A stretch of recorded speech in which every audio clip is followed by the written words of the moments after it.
What's up, trading card game fans? It's D Hart looking at Lorcana here again. I started with 3 of the starter decks that I found at LGS, and what I'm doing now is I'm slowly upgrading those decks, combining new colors and making new decks, and deck building into what I think could be some fun new things to try.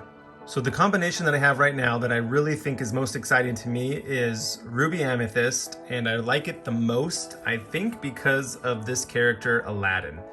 His base and his shift. And I really like when you play this character, each opponent loses 1 lore, and then his shift, whenever this character banishes another character, you gain 2 and lose 2. So I'm trying to build some fun decks and upgrade my Ruby color, as well as Amethyst paired with it for card draw. So I'm going to talk about how I've upgraded this deck so far, and how I've used TCG Player to do it, and to do it as inexpensively as possible. So after I show the cards and how I'm upgrading, then I'll look at TCG Player and explain what I've done so far. Okay, so first things first, the other day I went to a local game store and I purchased 2 more copies of the Shift Aladdin Heroic Outlaw. So I started with 1 in the starter deck and have 2 more. So I have a total of 3, and those are paired with base Aladdin, which I think the deck, which is not in order right now, I think it came with 3 to begin with. So 3 copies of the base and then 3 copies of the shift. And I love this play so much because once you get to 5 ink, 5th turn, you play the shift Aladdin. It's just that 4-point swing every single time you banish a character. So you can probably do it a couple times before he runs out of willpower. And that's like twice. That's 8 lore that you make up in the matter of 2 turns. Love it. So I added 2 copies of this Aladdin. I just got in a delivery where I got 2 more copies of Stitch Abomination. So started with 1, I put 2 more into the deck. It's a 6 cost, but it's inkable, so that's really good. 3 lore, love it there, really strong. Next is Maleficent Sorceress. So I think the deck came with 2, and in my order I just got 1 more, so I added it to it. So now I have 3 Maleficents. When you play this character, you draw a card.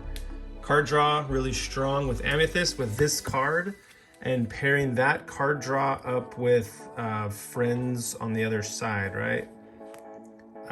Draw 2 cards for 3, or you can exert a character that costs 3 and play it for free. So 2 copies, extra copies of Maleficent.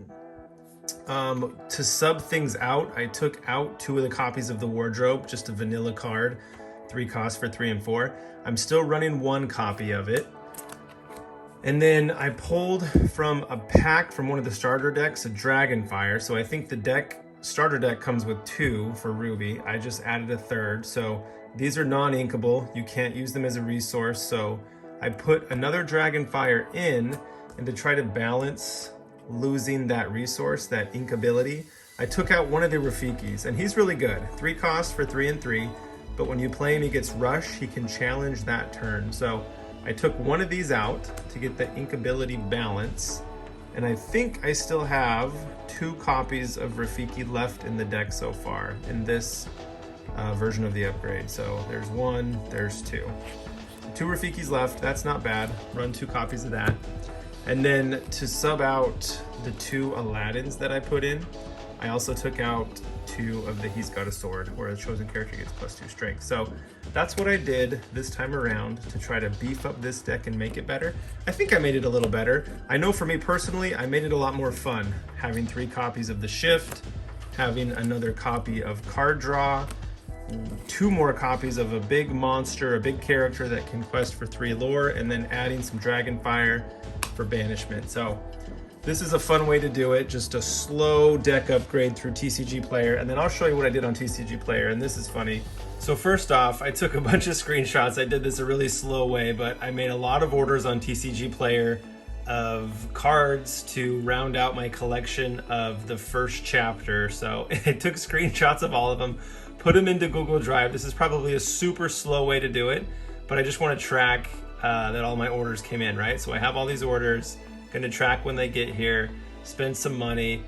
TCG Player is such a great place to do this. I know most people already know how to use it, but it was new to me when I was like mass ordering everything from the first chapter, where you go through here, you find the singles that you want. What I would do, I don't know, it didn't matter how I did it. I would just go through by color So I would look at Amber first, I compare all the colors that I didn't have.